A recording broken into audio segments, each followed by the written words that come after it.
Lögan Heads, Loan Shark. Hey man, what's up? What's going on? Welcome to RockEyez. Really good today. Really good today, Thursday, so almost Friday. So it's a day that I like. You're almost at Definitely. the end. Yeah. So let's go back a little bit to your past. In 2006, you were in Alkoholizer. No, I entered the band in actually in 2012. The band started in 2006. I was one of the biggest fan of the band. Then I joined it, and it was for me was something really strange. Uh-huh. But yeah, I I joined the band, yes, in 2010. I had the chance to stay to record the second album. Cool. And So, what so, kind of so music did you play? in Alkoholizer, thrash metal, Thrash? Cool. Definitely something cool. something like tankard oriented, but Bay Area too. You know, Good. alcoholic team, but the style it wasn't tankard, most more of Bay Area. All right, yeah. Then you went to Crimson Storm and Yeah. around 2009 around? Yeah. That this is my the first band that I founded. Actually, I started playing with the Crimson Storm project or idea in Uh-huh. 2007 with some friends, but without having a stable lineup, without having a name. We were playing mostly covers. Uh-huh. We were like 17, 16, Wow. 15.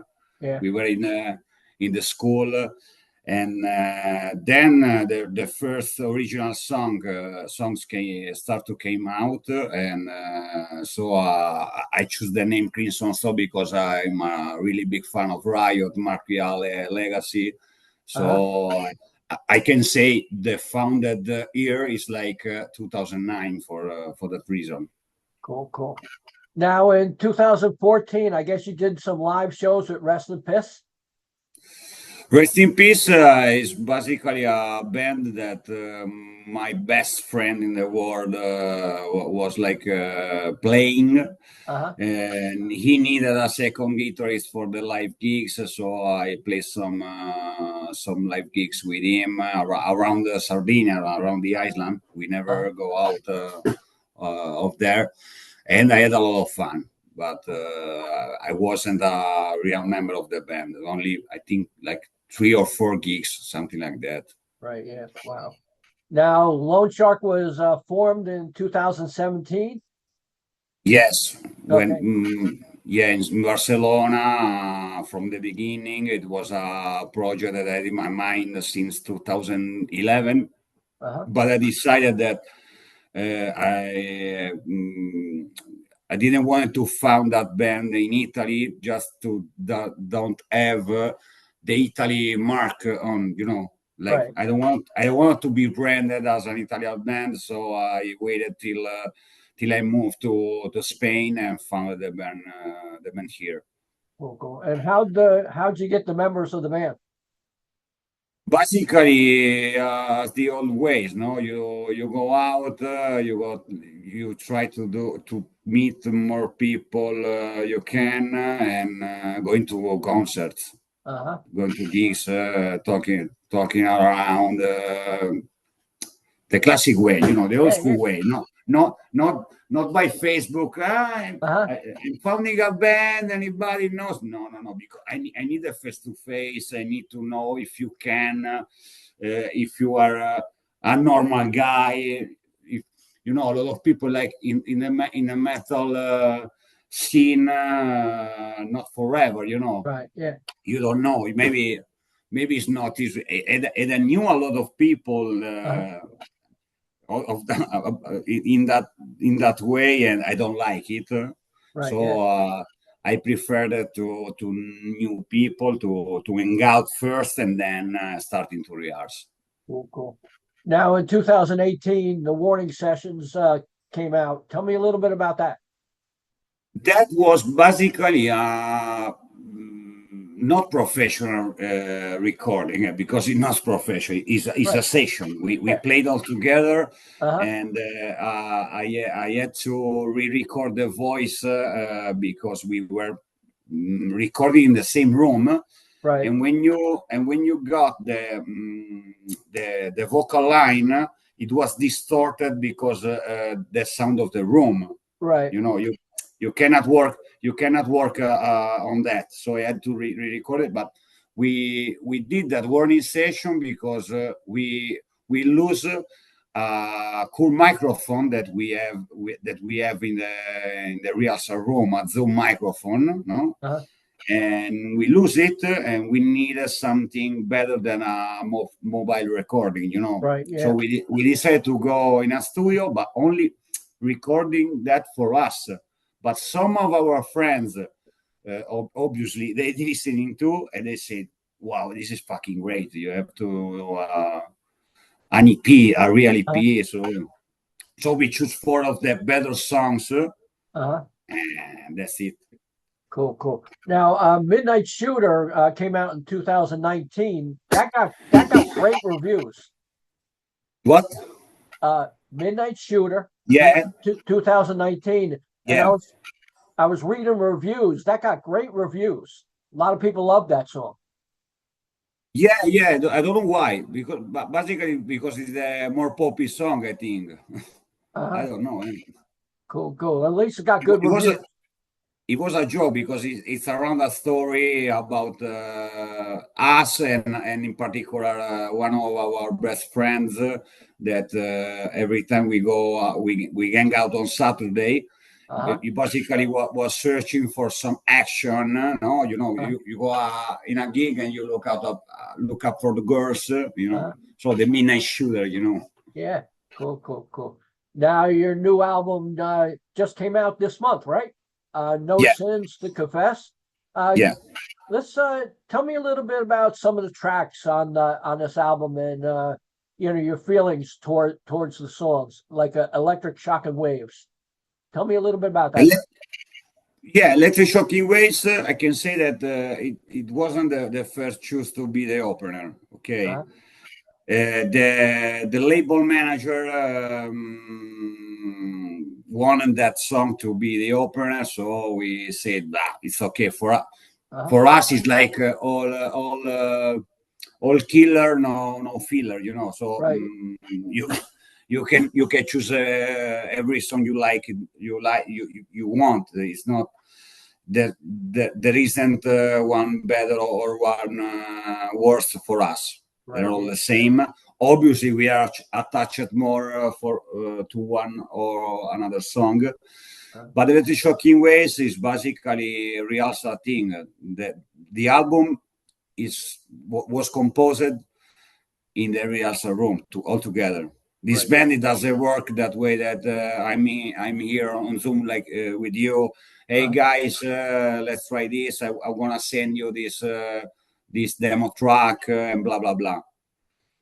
My way of composing is like to play wrong, to record everything in the rehearsal room together. How about track number 2, Machine Gun Gunner? Machine Gun appeared on the first EP, the warning session. We decided to include it in No Cease to Confess because two reasons. The first is like because we thought that song deserved a better production. You know what I mean? Yeah. And we thought that we have more followers now than before. Right. And sometimes people is focused on the newest ones. So we wanted to bring that song to the new followers. Cool. How about the city? How about The City Goes Fast? The City Goes Fast talks about in a certain ways my moving here to Barcelona, because Barcelona is a fastest. It's really fast to live here. Sometimes I compare the hour here in a day to the islands, to the island where I live. I think that one day in Barcelona is the same about 36 hours in Sardinia. You Right. know, because you live slowly. You know, the life is slower. So the city of Paris is something about the city, and imagine the Longshark multiverse, about gambling, about betting on the night.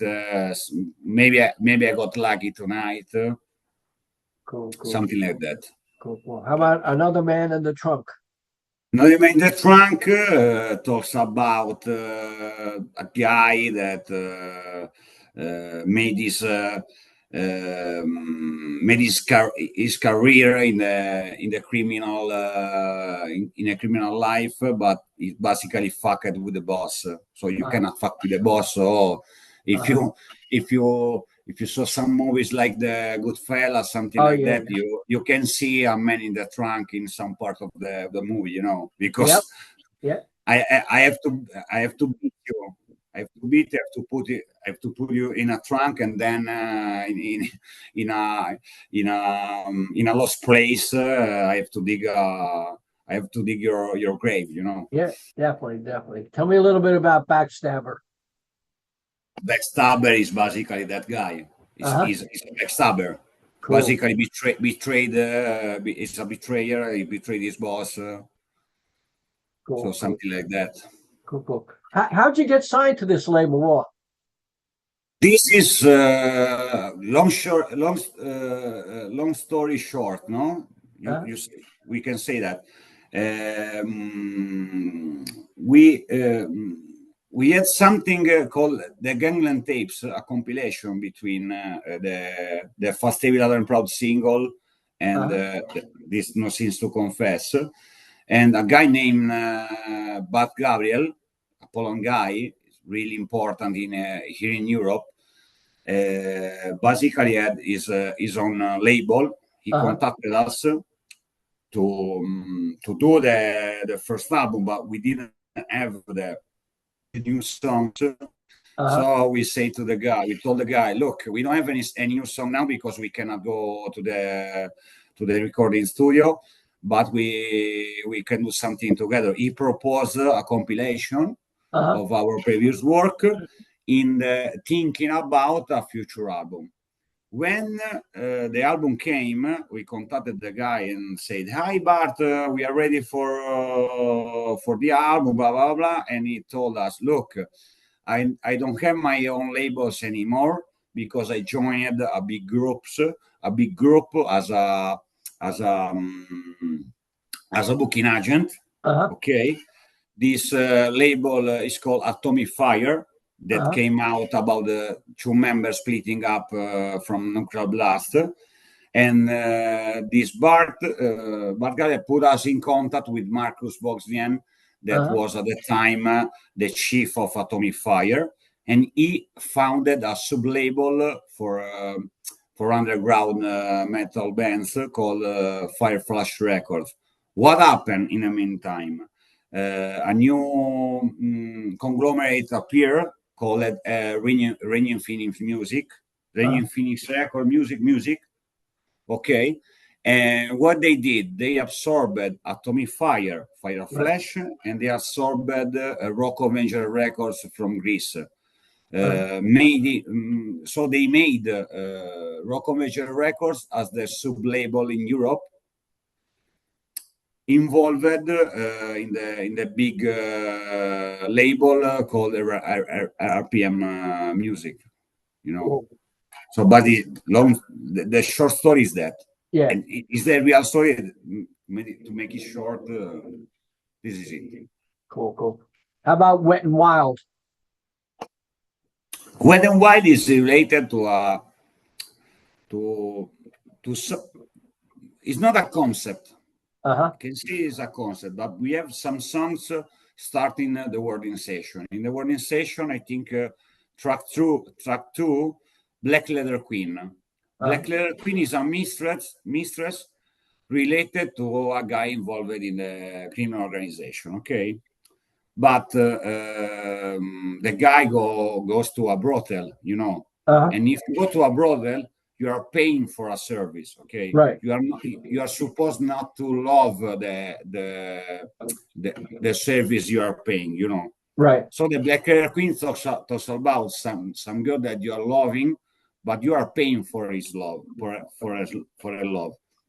So we did the Mina Shooter thing. We did the Red Light Blues, because Red Light Blues is the place where you go to pay that service, and Right.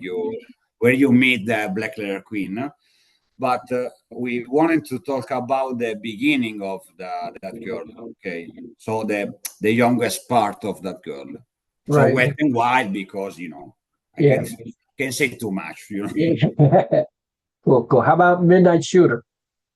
Midnight Shooter, as I told you before, is Yeah. about it was inspired by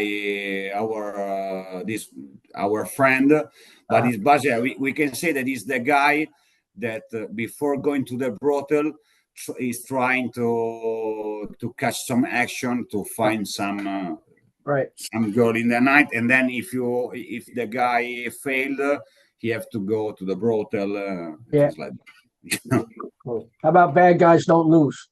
Bad Guys Don't Lose talk about the the way that the boss sees two things, So that the songs says, "I am the man who built this town. I'm not afraid of you." Right. Yeah. It talks about no. But Bad Guys Don't Lose, the title is something like related to the Iron Man song "Only the Good Die Young." Right. Yeah. So if you want to, if you say only the good die young, the other part is because bad guys don't lose. Right. Yeah. Yep. Yep. Cool. Cool. How about Open Fire? Open Fire is a cover version of a great band from the new wave of British heavy metal, Marseille. And I choose personally that song because it's short, it's effective. I like the key of that song that is in. Now I don't remember how to say it in English. The keys. A is La, B, F sharp, F sharp. Something. I love that key, but the lyric is basically Loan Shark oriented, because talks about a guy with a blindfold in his head. Some kidnapped guy. Right. Yeah. Mafia related in that way. Cool. Cool. Cool. How about Heavy Metal Addicts? Heavy Metal Head is the very first song that we rehearsed as a band in February 2017. It's basically an hymn about being metalhead, living the night, having this addition to the heavy metal. Because if you are listening to that music, all of your life is basically an addiction. It's like sugar. Yeah. It's just, Definitely. Now, how many any live shows coming up you want to talk about, or Yeah, we are like working for the Iberian shows, but about the European shows, or maybe abroad, 2026. Because to make it simple, we needed the album to make things true. You cannot send to the promoters, to the bookingers, something that have to come out. Right. Yeah. So you have to wait some time to have the product to organize things. Right. Yeah. Wow. So, what are your hopes for this album? I hope to have new followers and people that understand the old school ways. We are like adding to some modern style. Sometimes doing things worse. So why can't you discover something about the 80s that you missed? Right. Yeah. Wow. Cool. You guys got any merchandise you like to talk about? Yeah, Now we have the vinyl version, Orange Beauty transparent vinyl. We have the CD version. I think we will have the tape version, and we are like ending all the designs for tees, long tees, etc., etc. It has to come out, but we are working on.